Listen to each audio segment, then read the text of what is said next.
बताया ये नया लैपटॉप मैंने कैसे लिया। ज़ूपी पर लूडो खेली। Hello everyone, I am Sonam. Welcome back to my YouTube channel Apna Vidyalaya. आज के इस वीडियो में हम आप सभी को बताने वाले hello everyone, I am Sonam. Welcome back to my YouTube channel Apna Vidyalaya. आज के इस वीडियो में हम आप सभी को बताने वाले क्लास 12 केमिस्ट्री प्रयोगात्मक परीक्षा प्रैक्टिकल परीक्षा वाइबा में पूछे जाने वाले टॉप प्रश्न वो भी उत्तर के साथ। तो जैसा कि आप सभी के क्लास 12 में वाइवा प्रैक्टिकल परीक्षाएं चलती हैं, जिसे मौखिक परीक्षा भी कहते हैं, और इसमें आपके कॉलेज पे एग्जामिनर आते हैं और आपसे वाइवा लेते हैं। ठीक है, तो यहाँ पे हम आपको बताने वाले केमिस्ट्री में आपके एग्जामिनर आपसे रिलेटेड कौन से क्वेश्चन पूछेंगे कि आप सभी को पूरे 30 में 30 नंबर देंगे।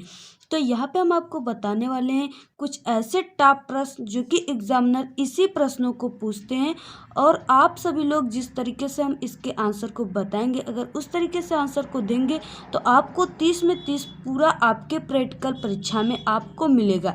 तो आप सभी को वीडियो को बिना स्किप किए लास्ट तक देखना है। और हाँ, सबसे पहले आप सभी लोग वीडियो को लाइक कर दीजिए, और चैनल पर नए तो चैनल को सब्सक्राइब कर दीजिए, और फ्रेंड में शेयर करना बिल्कुल ना भूलिए। तो चलिए शुरू करते हैं। और जितने भी हमारे इंपॉर्टेंट क्वेश्चन है, इससे बाहर आप सभी लोगों से कुछ भी नहीं पूछा जाएगा आपके एग्जामिनर के द्वारा। बिल्कुल इंपॉर्टेंट क्वेश्चन ले लिया है। तो फर्स्ट क्वेश्चन जो आपसे एग्जामिनर पूछेंगे वो है मूलक, यानी कि रेडिकल्स क्या होते हैं। ठीक है, पहला क्वेश्चन क्या है, मूलक रेडिकल्स क्या होते हैं।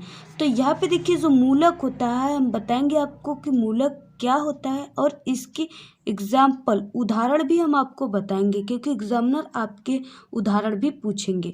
तो यहाँ पे देखिए मूलक, तो जब किसी भी लवण को हम जल में घोलते हैं तो वह एक धनायन वह एक ऋणायन बनाता है। ठीक है, यानी कि एक धनायन और एक ऋणायन में टूट जाता है। कब? जब हम किसी लवण को जल में घोलते हैं, तो उसी को ही कहते हैं मूलक। ठीक है, जब किसी भी लवण को हम जल में घोलते हैं तो वह एक धनायन पॉजिटिव और एक नेगेटिव बनाता है, उसी को कहते हैं रेडिकल्स, मूलक। अब इसके बाद देखिए, आपसे एग्जामिनर जो है वो उदाहरण भी इसका पूछेंगे। ठीक है, तो इसके जो उदाहरण है, इसमें हम आपके बेसिकली जो आप डेली अपने लाइफ में यूज़ करते हैं वो ले लेते हैं। ठीक है, वो है NaCl। ये क्या है? NaCl जो है नमक का फार्मूला होता है, और सोडियम क्लोराइड इसका रासायनिक नाम है। और हाँ, ये एक लवण है। ठीक है, तो इसको हम क्या करेंगे कि जल में, लवण को क्या करेंगे, जल में घोलेंगे।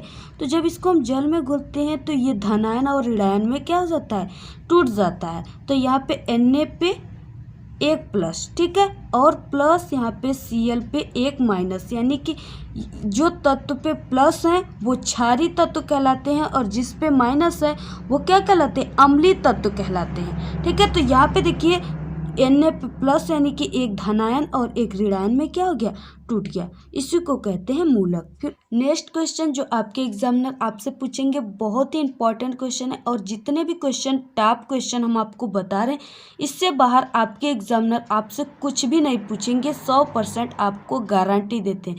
तो यहाँ पे नेक्स्ट क्वेश्चन, अम्लीय मूलक यानी कि एसिडिक रेडिकल्स क्या होते हैं। एसिडिक रेडिकल्स क्या होते हैं?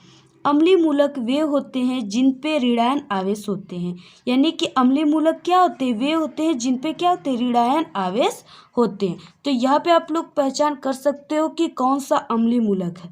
तो यहाँ पे जो क्लोरीन पे Cl पे क्या है, माइनस है, तो ये क्या है, अम्लीय मूलक है।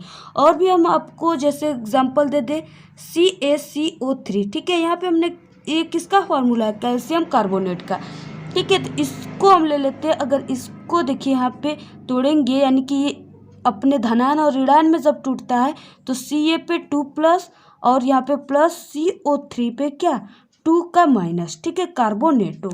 तो यहाँ पे देखिए, ये कैल्शियम तो हो गया, ये क्षारीय हो गया, लेकिन जो ये CO3 कार्बोनेटो है, इस पे क्या है, 2 माइनस का चार्ज है, इसलिए ये अम्लीय मूलक है। ठीक है, आपको समझ में आ गया होगा, आई होप। फिर उसके बाद देखेंगे हम नेक्स्ट क्वेश्चन। यहाँ पे अम्लीय मूलक के और भी उदाहरण होते हैं, जैसे यहाँ पे हमने ले लिया F पे क्या होता है, माइनस, तो ये भी अम्लीय मूलक है।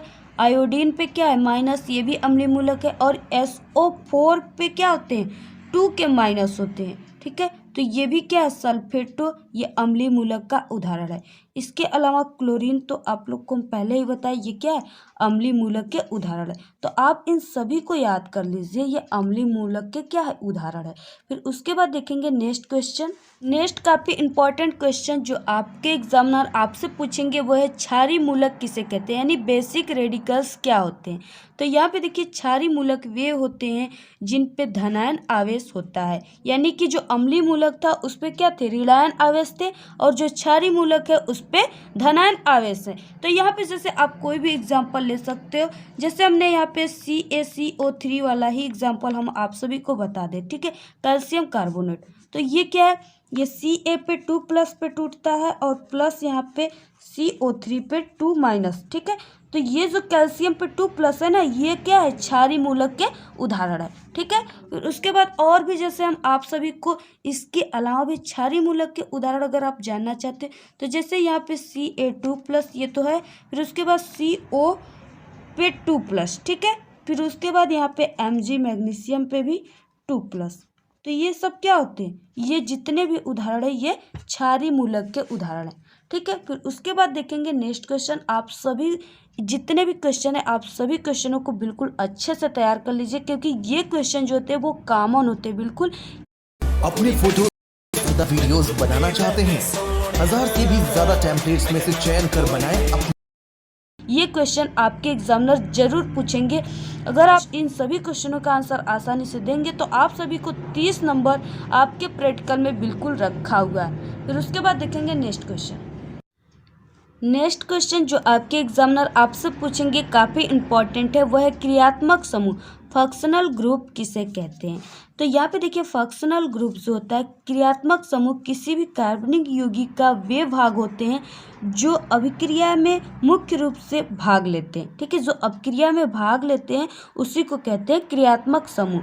जो क्रियात्मक समूह होता है, जैसे इसके एग्जाम्पल हो गए CH3COOH, ठीक है। ये क्या है, एसिटिक अम्ल है, ये क्या है, एसिटिक अम्ल है। तो इसमें जो ये ग्रुप हो गया यानी कि CH3, ये मेथिल समूह है, ये क्या है, मेथिल समूह।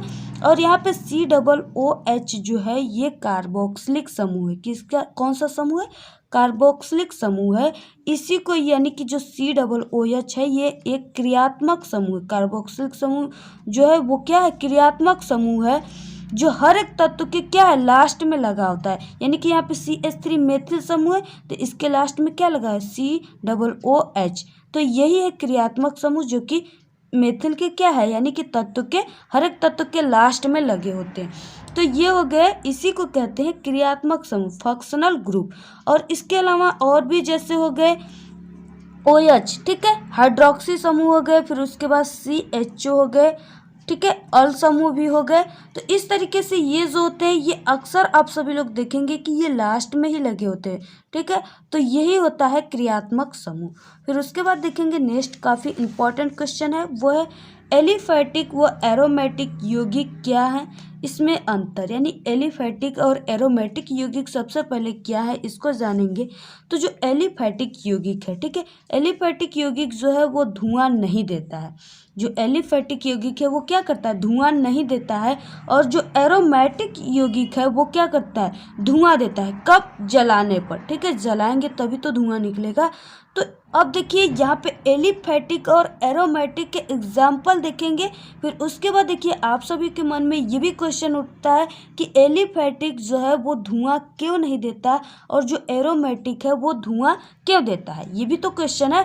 तो इन सभी का आप सभी को सॉल्यूशन इसी वीडियो में मिलेंगे। तो यहाँ पे सबसे पहले हम देखेंगे इसके एग्जाम्पल, यानी एलिफैटिक जो है इसके एग्जाम्पल क्या है।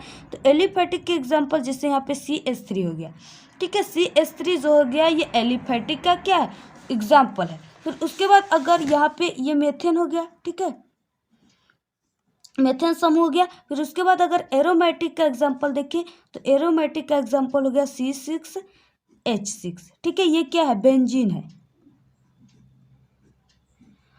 तो यहाँ पे आप लोग देखिए जो क्वेश्चन उठ रहा था कि एलिफैटिक जो है वो धुआं नहीं देता, एरोमेटिक क्यों देता है, ठीक है। तो यहाँ पे देखिए जिसमें कार्बन क्या होता है, कार्बन का रंग काला होता है, ठीक है। तो कार्बन की संख्या ये हो गया, ये जो था ये एलिफैटिक का एग्जाम्पल है और ये एरोमेटिक का था। तो जिसमें कार्बन की संख्या अधिक होंगी उसी को जलाने पे उसमें से धुएं निकलेंगे। ठीक है, तो कार्बन की संख्या किन में ज़्यादा है? बेंजीन में कार्बन की संख्या क्या है? ज़्यादा है। बेंजीन क्या है? एरोमेटिक तत्व है, यौगिक है।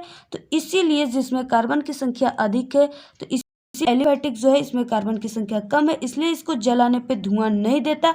और जो बेंजीन है वो एरोमेटिक है क्योंकि इसमें कार्बन की संख्या कितने है? 6 है, अधिक है, इसलिए इसको जलाने पे इसमें से धुआं निकलते हैं। ठीक है, फिर उसके बाद देखेंगे